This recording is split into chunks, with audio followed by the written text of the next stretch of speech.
Hey there, everybody. It has finally quit raining outside, and I just got off work, so I decided to just grab some tools and go over to the new rental house. The paperwork finally went through, so I'm officially finally the owner of it. And I'm just going to go show y'all exactly what it is. Untouched.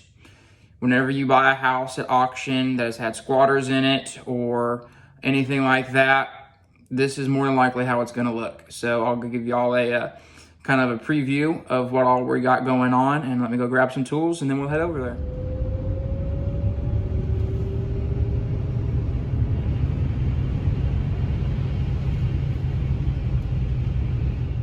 So we finally made it to the house. There's behind me, and I'm just gonna kind of give y'all a tour of it, you know, right off the bat whenever you first buy it. So yeah, here we go. Here's a look at the back of the house. Just a lot of undergrowth and trees and trash and brush just from years of neglect. That there is the old garage. It's not even worth saving. I will probably tear it down at some point. From there you have the back deck porch that they enclosed at some point. My guess is 70s, 80s is whenever this was done. Very typical. And you have your back door. From your back door, you go into your kitchen. This house has not been lived in for about 3 months. Before that, the power and everything was off for 2 years, and the person lived here for a total of 8 years. For the last 2 years, they had no water, no electricity, no anything. So this is I guess could be considered the master bedroom. The bedrooms are pretty much the same, but this is the one that looked like was most used. Then you have the hot water tank there that will be completely replaced. The supplies hooking up to it will go with PEX. It's gas. As a rent house, I try not to have gas just because it is another liability, so everything will be going back with electric. It did have a furnace. The furnace will go away. You go into the living room, which will also double as a dining room. Whenever you have a house that has been squatted in or had tenants that were just neglectful, you have broken windows that will be replaced. You have front doors that are shattered that will be replaced. You have trash everywhere. Now the thing about this one is there was a hole in the roof. The roof was neglected for years and years and years, so it did create a leak, and it looks like it has rotted through the old plaster and lath. But I looked, and the framing is still good, so I can still use that. Not a lot of trouble there. Living room, we go to the second bedroom. Again, this house is a 2-bedroom, 1 bath. This room is actually much better than the other room.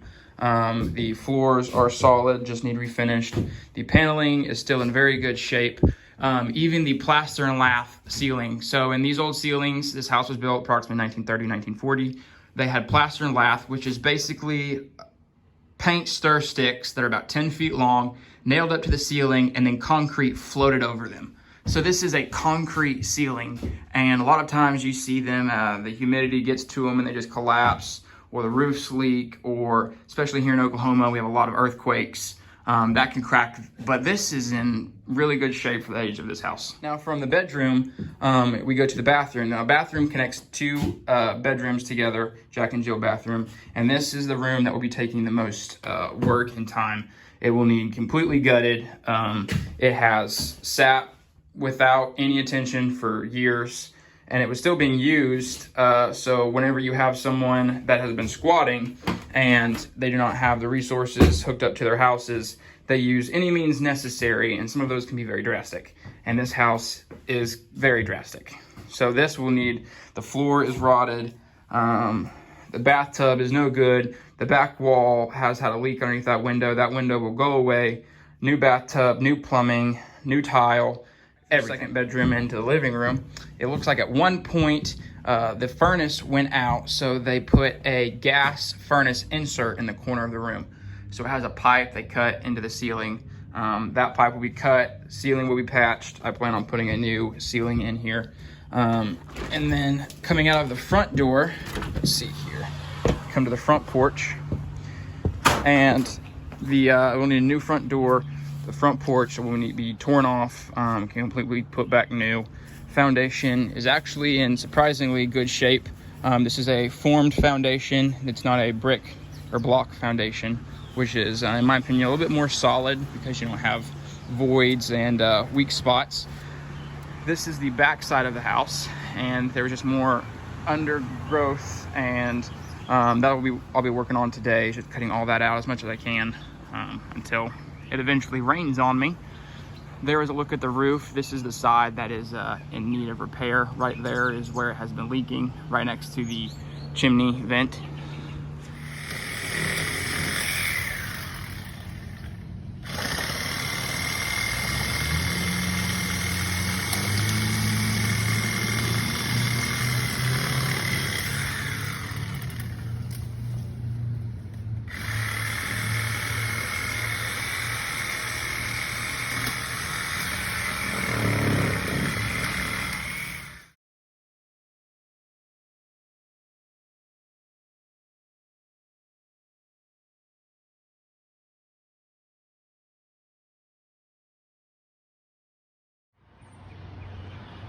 So this side of the house is all the brush is cut away and the ivy is pulled off. The back side wraps all the way around, so I haven't gotten it to yet. There's a fence there.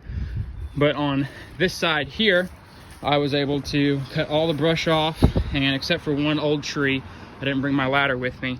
I'll have to climb to the very top and cut it off in sections. Now, I do have another house that is not far from here, so I'm going to grab my grinder. I've actually never been in that house, so I'm gonna go over there, cut the padlock off of the door, and we'll see what that one is.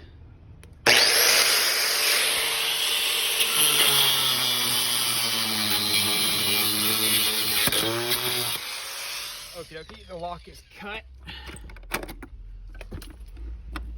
That up.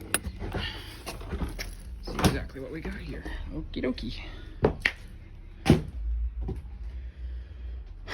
Actually, this is not nearly as bad as I was expecting.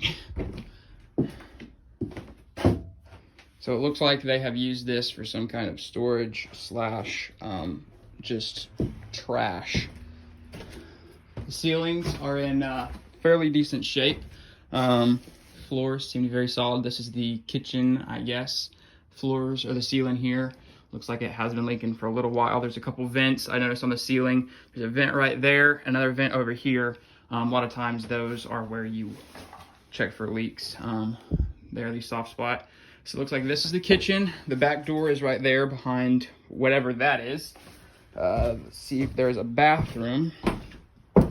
Yeah, so it looks like a small bedroom here, a closet, and the bathroom is right through here.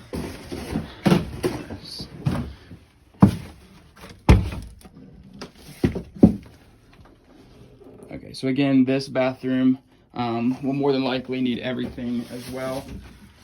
Unfortunately, this house is not in as good a shape as the first house that we looked at. A little more drywall repair. Floors will probably need completely redone. Ceilings will need redone in the entire house. The power and water have been off in this house since 2004. So approximately 16 years. So this house has not been lived in really for about 16 years. And that's a very long time. A lot can go bad. So in that case, almost everything, electrical, water, gas, sewage, everything will have to be replaced. So I'm gonna finish the first house first, and then after I get it finally complete, then I will come work on this one. Well, I reckon that does it for this episode. I am just out running some errands. I finished the house up, met the new neighbor. They're really nice. So catch y'all later.